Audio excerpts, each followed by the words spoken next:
How would you like to rewire your brain so you can eliminate the negativity and live the life you want? This is Robert Manni, host of Guys TV, and this week my special guest is Cognomovement founder Bill McKenna. It all starts right here, right now on Guys TV. You can also catch me on KCAA Radio here in Southern California, Guys Radio, my worldwide podcast, and we're on UK Health Radio all weekend long. Guys TV, Guys Radio. Thanks for your support.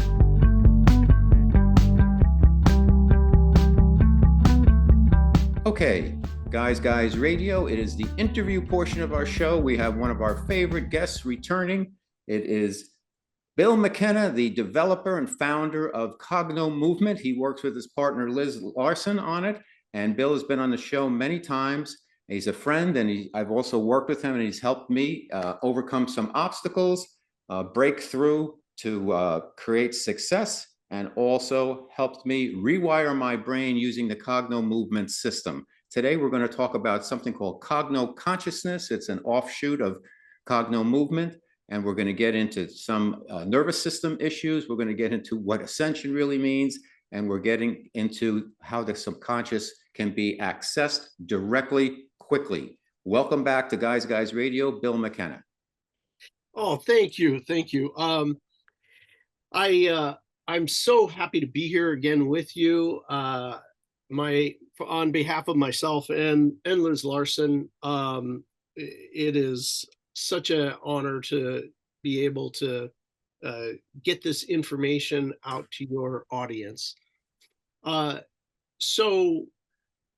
What we're talking about today is cogno-conscious and how it relates to your subconscious and nervous system. A lot of words there that, like, I'm sure any of the listeners are kind of like, what are they talking about? What does it mean? Well, let's start with a quick level set for those who are not aware of you and Cognomovement. Just a quick, your definition of what Cognomovement is and what the benefits are. Cognomovement is a modality that I developed along with Liz Larson, and we had figured out ways to access your subconscious through your nervous system. It turns out your nervous system is your subconscious. We have certain feelings, whatever they be: anger, joy, resentment, blame, fear, anxiety. All these different feelings that we have, they are sensations in our body. And these sensations, if you just reflect, like the times that maybe, all of us have had anxiety, all of us. And that anxiety was actually felt as kind of a buzzing in your body. Everybody's a little different, maybe some people feel it in their belly, like as butterfly, negative butterflies, or you feel it. For me, anxiety feels kind of like almost buzzing through my whole body in tension. That's actually your nervous system, and nobody ever chooses it. It's an automatic reaction, the subconscious. And that subconscious is super interesting because it is what creates the boundaries or the fence line in our lives. I love the way that Liz put it, was like an electric fence. Where you'll go, who you'll talk to, who you won't talk to. You all of us have this. We kind of come up to the border of, am I going to ask for that raise? Oh, I don't know. Am I going to ask my employee to do this, to do their job? And you kind of feel the electric fence of, oh God, if I ask, then they're going to go nuts and they might quit or something.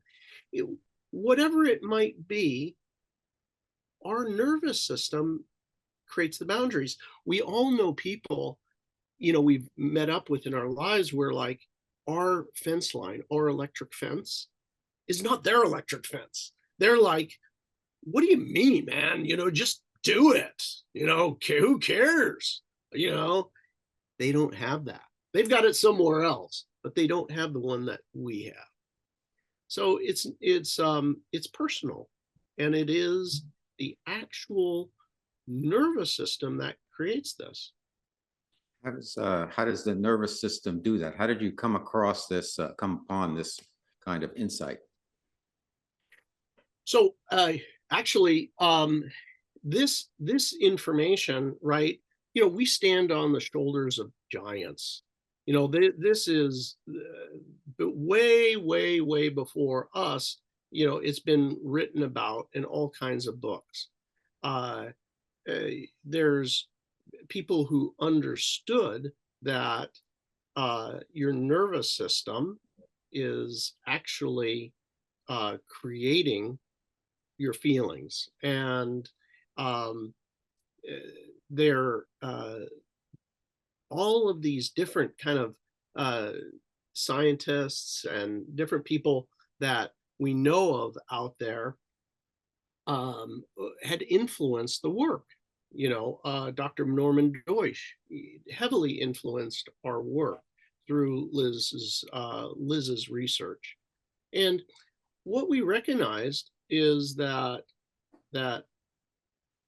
there's an accessibility to the nervous system, and it doesn't have to be by talking. Our nervous system, the definition of your nervous system is a carrier of electrical charges. That's what it physically does. It actually carries an electrical charge back and forth. And your brain, if you look at it, if you elongated your brain, it would go out to your retina. Your actual brain matter is in your retina. Unbelievable. I thought it was just eyeballs. And on the other side, if you elongate your brain down your spinal cord, that's your nervous system, from your eyes through your brain and down into your spinal cord. So let me ask you this, Bill. So why do some people then have certain reactions to other people from an electrical standpoint? What is the uh, impulse for that? No pun intended, of course, in terms of why somebody reacts one way to one person and maybe not even, it's not even a two-way street on that. One person is open, the other person is closed. Where does the electrical symbols and systems get activated, and how? It's so interesting. This is really interesting. Is that we are one integrated system. There's chemicals, hormones, there's the electrical system, there's energy. We are actually a big battery. That's what our body. This is one of the things about being human, is that it's just a fully integrated system. In allopathic medicine, they tried to divide down, oh, it's, your eyes couldn't possibly be related to your toes. They are. It's one system, and one can affect the other. So very specifically, let's say that, I'll use myself as an example. Back in the day, I was, in an Irish Catholic family, and we celebrate Christmas. And in Christmas, it was a huge family, and we get lots of gifts. Well, I'm there, and I don't know, maybe 4 years old, and and I'm so excited about Christmas. I love Christmas, and it's 2 in the morning, and there I get up at 2 in the morning, and I go into the living room. Oh my God, there's all kinds of presents. Santa came. Oh, and I start not only getting all the toys, and bing bing bing bing bing. I'm like to the other kids, Santa's here. And my dad comes down. Bad bastard Billy. I'm going to take some heat on that. So I took a lot of heat on that, for doing that. And seriously, they were up. They probably literally just got in bed from packing all the presents up. Many years later, my nervous system had associated the smell of Christmas trees with Bad Bastard Billy. Mhm. Bad Bastard Billy, bad things happen to Bad Bastard Billy at Christmas time. Not good. Well, anyway, I got infections here as an adult all my life during Christmas time. My respiratory system, I get nasal infections. And what what I did during a Cognomovement session is I actually, one of the things about Cognomovement is, you said earlier, it provides a window into your subconscious. You actually get to access what was the original thing. Well, the original thing was me at 4 years old, taking the heat. And once my nervous system said, "Oh gosh, I'm not 4 years old anymore. Christmas trees are, it's just a Christmas tree, and no more nasal infections. Gone." Got it. Okay, so let's, as a hypnotist, we use something called parts therapy, and we regress somebody. For instance, somebody's afraid of the water. And this is Robert Manni, host of Guys Radio. My special guest, return guest, and a good friend, and one of my teachers is Bill McKenna, founder of Cognomovement. As a hypnotist, we would take somebody who, let's say they were afraid of the water. And we find out, well, you weren't born afraid of the water. What happened? And we might find that, well, when the kid was 3 years old, mommy was drinking a martini, flirting with the lifeguard, and they fell in the water and they were scrambling around a little bit, and they've always had that fear. And we go back and we regress them back to that point, and we kind of have them redo it. And theoretically, and usually what happens, it goes away. We've rewired them. Is there a similarity between Cognomovement and hypnosis? And what is the, if so, yes, but, and if so, also, what is the difference in how you work? Oh my gosh, this is another like really great question. So ultimately, your nervous system let go. When you hypnotize somebody, and that neurological connection in the brain, in the body, let go. So what we have in common with hypnosis is that your body literally is like, oh, don't need it anymore, not useful, and a new neurological connection is born, or an unresourceful neurological connection is disconnected. Like the, oh my gosh, mom and everything disconnected. Not an issue anymore. The methodology with Cognomovement is to incorporate the entire nervous system to make the change. We don't even have to understand squat.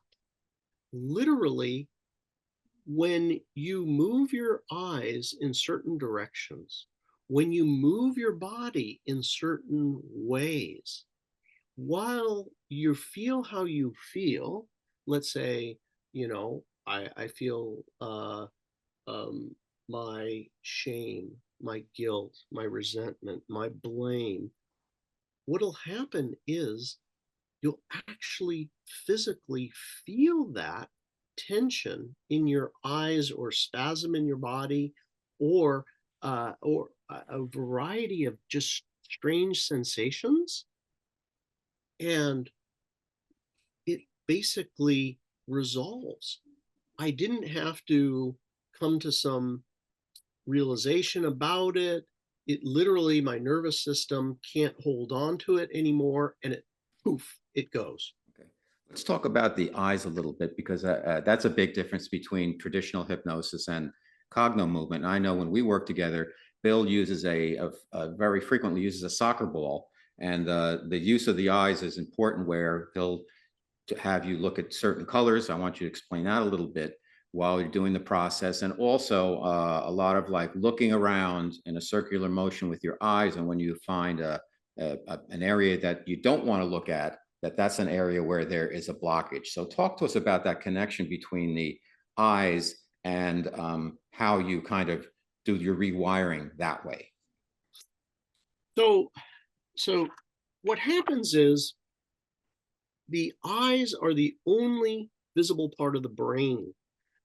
Dr. Andrew Huberman of Stanford is a neurological ophthalmologist, I believe, is an incredible brain researcher, really amazing person to listen to. But what he says is the eyes are the only visible part of the brain, and eyes, brain, and spinal cord, which, and then by extension, the entire system, is all one. So when we have any issue going on in our life, I hate my sister, I hate my brother, my dad did this, my mom did that, I hate my boss, or you name it, fill in the blank, your eyes and your spinal cord, and in many, many different ways, we can tell it's right here. Everywhere we look isn't exactly a different part of your brain. So if there's a resistance to something, right? If you think about that biggest problem in your life, that person that if they were just dead, everything would be better. And maybe for you, that's the president or the president to be. Well, let's not say that. Figuratively, okay? Figuratively. We love them both. Or, yeah, we love them both. Or it's a Spiritually. different country, Okay. a different race, Okay. a different, name it. It doesn't matter what it is, but I don't feel good about it.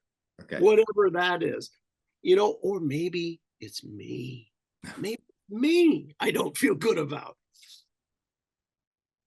If I move my eyes around, there's going to be a place that you're going to feel like, oh, it's not very pleasant there. I cannot see. I literally, it's a blind spot. I love the term blind spot because what we know now is that these issues are really in the brain. And what happens is when the brain issue is resolved, meaning my hatred for, my feeling about myself, whatever, all of a sudden the vision comes and it clears up. There's a blind spot. I like to say that wherever the problem is, also the solution. Mm-hmm. So, for example, one of the things that's really neat in Cognomovement is that the discovery that this area that you don't want to look, let's say you have kind of what I would call a glitch over to your upper left. And it's just if you moved your eyes to the upper left, you'd be like, not comfortable.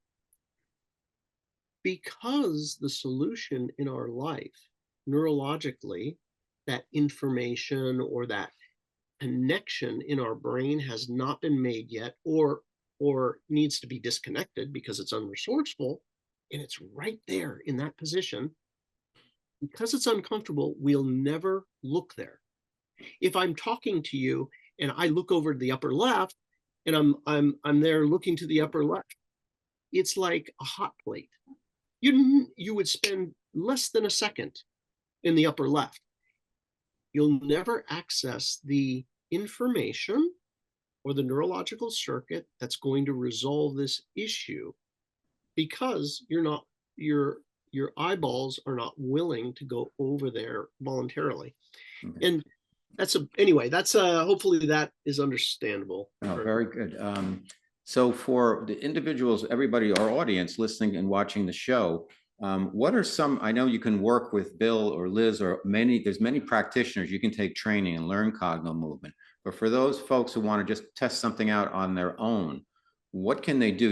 One of the topics we talked about was accessing the subconscious directly. I guess that means instantly also. What are some exercises that people can do to kind of get a feel for how this works and maybe they can make some self-improvement happen? Oh my gosh. Well, first of all, if somebody is listening to this right now and they just want to experiment, just experiment. You can think about a big problem and rotate your eyes across the ceiling. Keep your head straight and level. All right, hold on 1 second. I want to make sure that for our folks out there, anybody, don't do this if you're driving. Don't do this if you're working heavy machinery, anything dangerous. If you're home sitting there quietly, you can go ahead. Sorry, Bill. Oh yeah, sorry about that. I didn't think about everybody driving or ships out at sea. Yep. So obviously you need to be in a safe place, on the couch or in a chair. So thinking about whatever it might be, whatever you might be feeling that is not so much, or if it's even something that you want. I want to win the lottery. I so want to win it. I'm 100% in. If you rotate your eyes across the ceiling, down the wall, across the floor, and up the inside, you have to keep your head straight and level when you do it. If you move at the pace of a snail, you're going to find an area that's uncomfortable. And, I mentioned, oh my gosh, I want to win the lottery. Well, why would there be an uncomfortable space, there, if it's something that would be so good for me, right? The lottery. Well, there might be an objection that your subconscious, your nervous system has to it. If I win the lottery, then Uncle Freddie's going to come over and want it all, or I'm going to get sued, or whatever be the case. So this is a start. But if you've already, if what we're talking about is really of interest, there's an event coming up in September that is called Cogno-Conscious. And Cogno-Conscious is 5 solid days. And in these 5 solid days, what we do is we clear out the shame of your lifetime, the blame of your lifetime, the guilt of your lifetime, the resentment, the fear and anxiety, the all of the anger. What we do is we walk up this scale of emotions to the forgiveness, to the trusting, to the love, and to the bliss. And when, I love the quote from Rumi, from the 12th century. Seek not to love, but to remove the blocks to it. And that's what we do. Our lives, if you imagine you were doing physical exercises, and that's what this is, they're very light physical exercises, and you cleared out the guilt of your lifetime, the fear of your lifetime, what would that do for you? What would that do? How would your life be different? So it sounds like similar to some other practices, and this is not diminishing Cognomovement by any means, because there's a lot of ways to get to the same place, and that is really reclaiming who we are. Because these blockages, these things have gotten in the way. It's not us. They're things that are getting in the way of us knowing who we are, what we are. Yes, exactly. And this fence line of knowing who we really are, this electrical fence. The thing is, right now, that it seems like there's no other possibility. I don't know what the cartoon character was. I am who I am. I think it was maybe Popeye. Popeye, yeah. Was that Popeye? Mm-hmm. I am who I am. We're showing our age here. But we all feel that. I am who I am. Well, there's a possibility without that I am, that there could be a different I am who I am. Mm-hmm. And the absence of our guilt, shame, humiliation, blame, anger, fear, all of these things, they happen naturally, and we don't even have to try. We're doing exercises, we're feeling our anger, and we're literally doing these exercises which expose it and release it. And once this is done, what happens is an extraordinary transformation happens. And that extraordinary transformation looks like I can trust now. I can trust life. I actually can forgive that person. The easiest person in the world to forgive is the one I feel nothing about. Imagine that person who's done the unforgivable to you. You've worked on it. You've probably been to church and this has told you, hey, you really got to forgive, I was told that till I was blue in the face. I went to Catholic school from all the way through. I didn't miss a mass until I think I was 22 years old. And every week, Jesus said you got to forgive. And I'm like, yeah, well, that was Jesus, and he could forgive because his name's Jesus and he's good. And I just can't. It's not in my makeup, you know.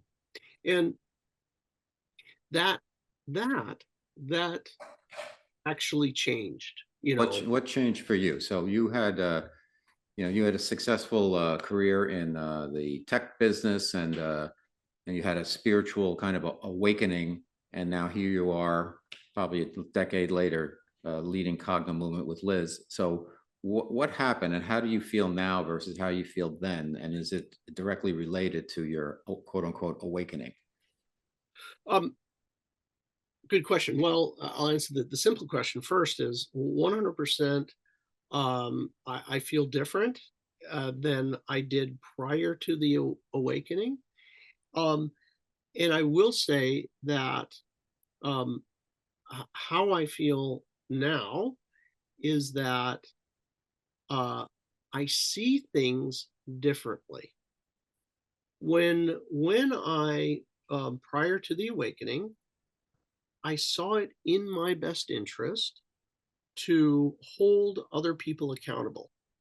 You know, if I was to have a sign on my desk, it would say the buck stops here, Mm-hmm. and and that's the way I felt, and I certainly did it. And I was um, very much holding that line. I felt like if I could hold my resentment, that somehow the other person's accountable, they're not going to get over on me again, they're going to change, they're going to realize, or I'm just not going to, back up, back up, you know. Uh and and the way I feel now is that that was a horrible feeling, and I was trapped. I was a prisoner in my life, a prison that I created, and I couldn't get out of it.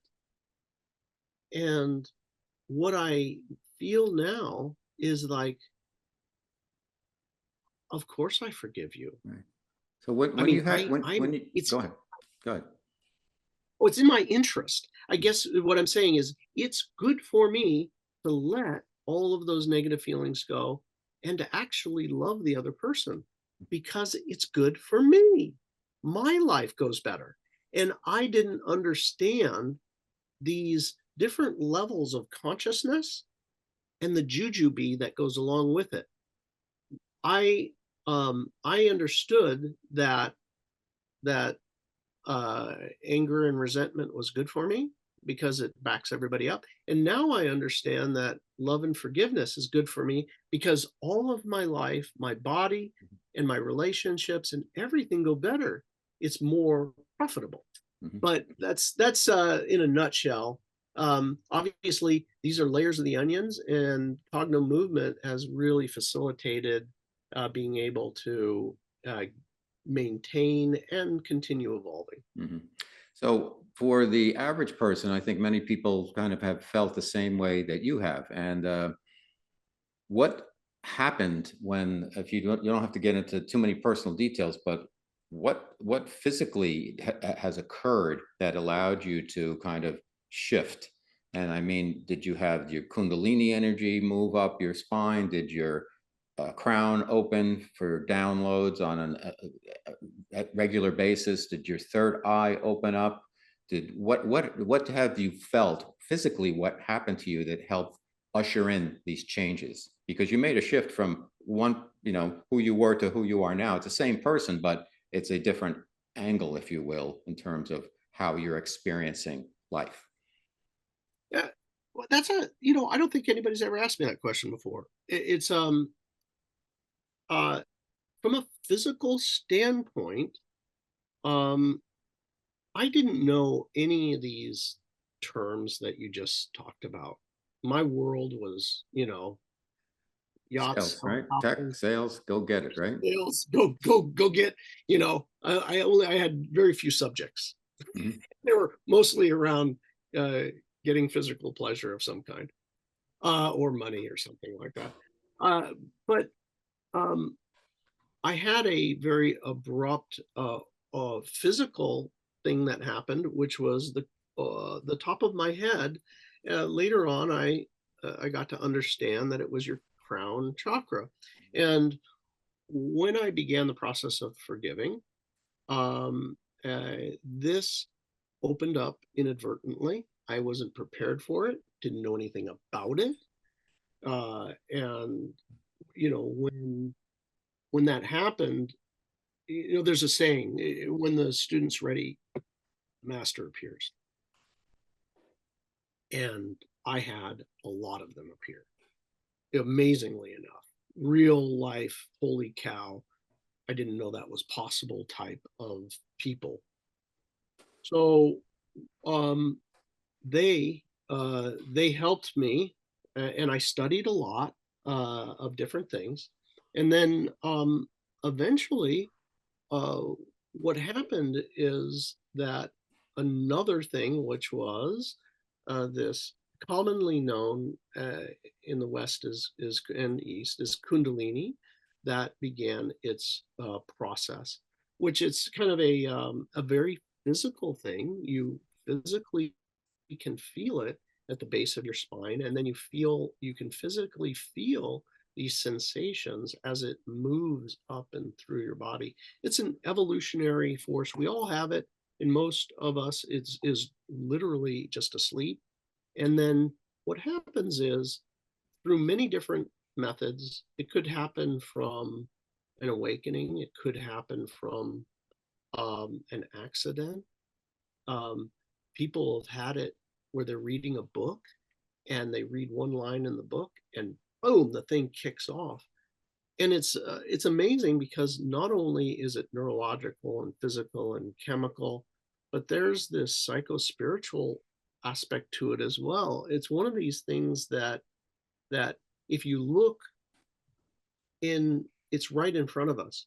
The pyramids and that sort of thing, you'll see all kinds of symbols of that caduceus, the two snakes intertwining, and the bird and the parrot coming out of the head with a snake and that sort of thing. There's a lot of other symbolism around the world. It's been known about. It's basically an evolutionary force, and it's natural. It's just natural. Wow. So Bill McKenna, my special guest on Guys Radio, Bill, founder of Cognomovement system. You mentioned in our notes something about the nervous system.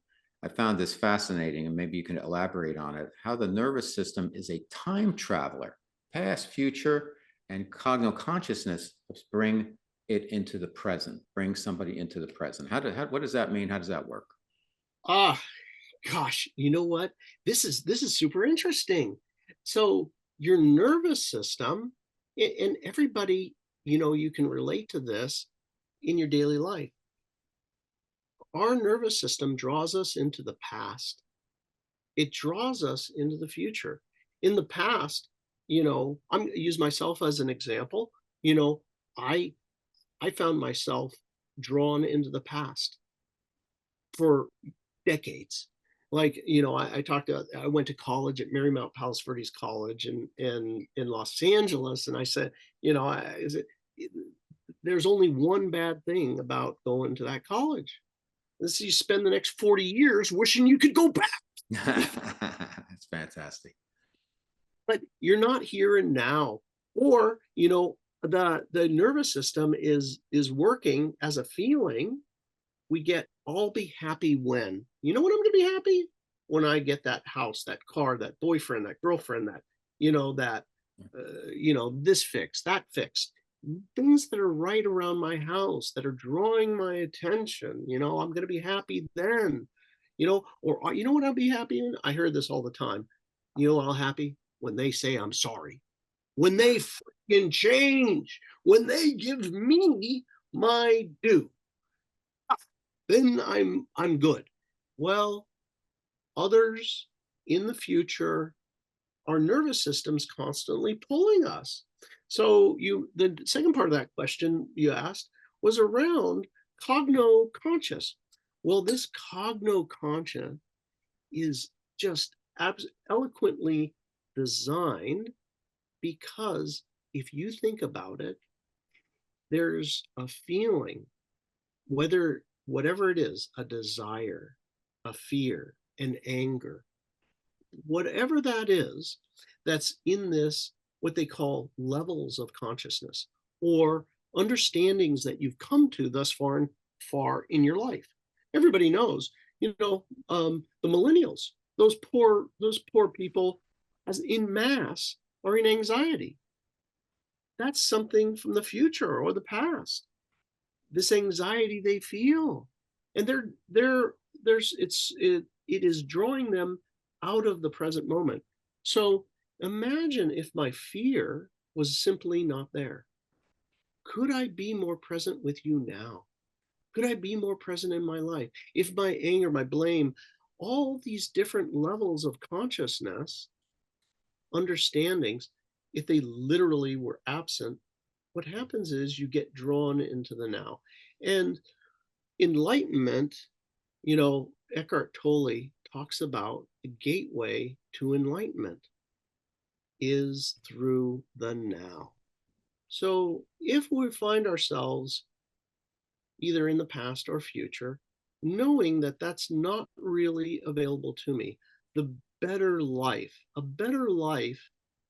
is available when you're more present. And in very practical terms, everybody has been on vacation somewhere, and they're like, oh my gosh, it's so great.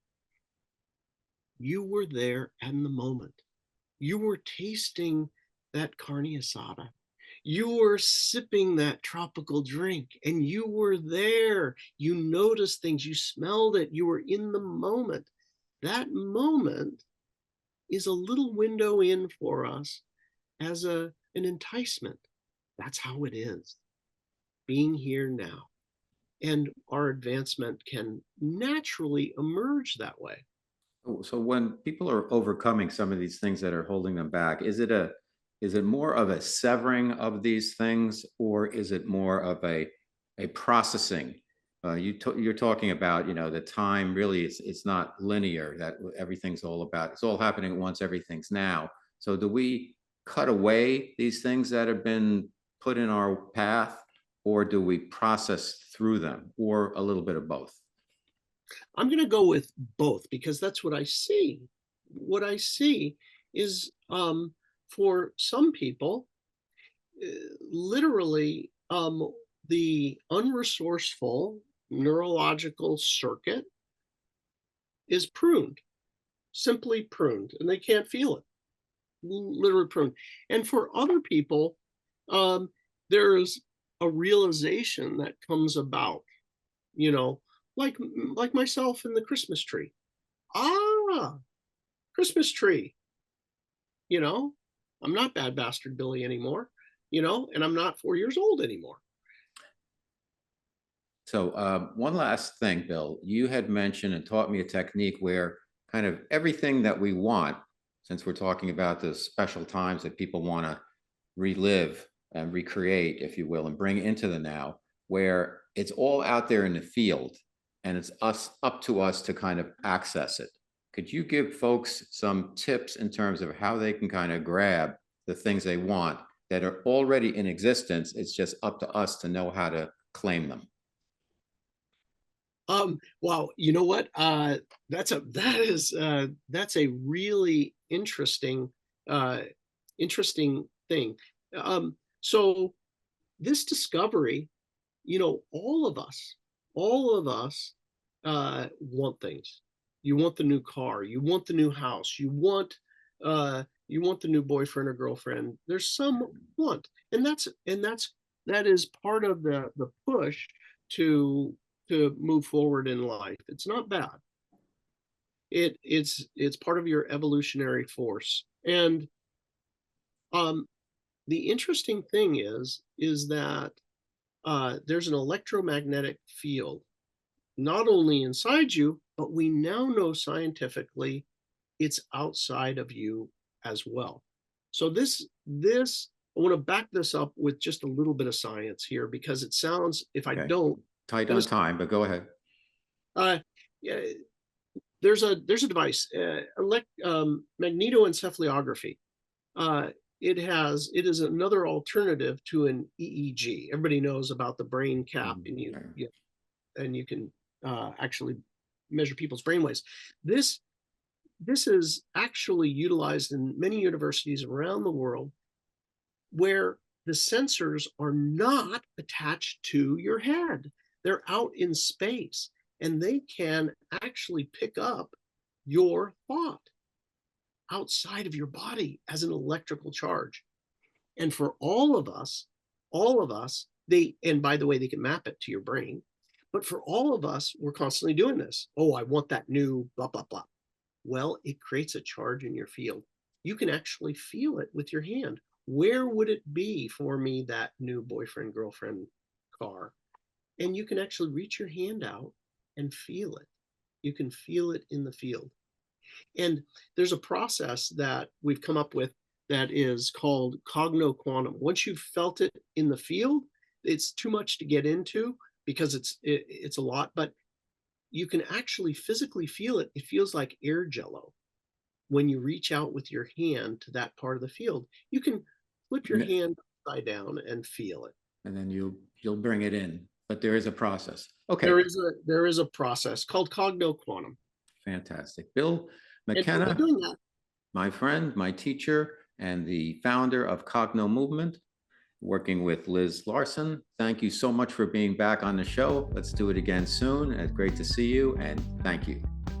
Thank you. If you enjoy the guests and content I bring you each and every week to Guys TV and Guys Radio, please support us by subscribing to our channels and platforms. Thank you.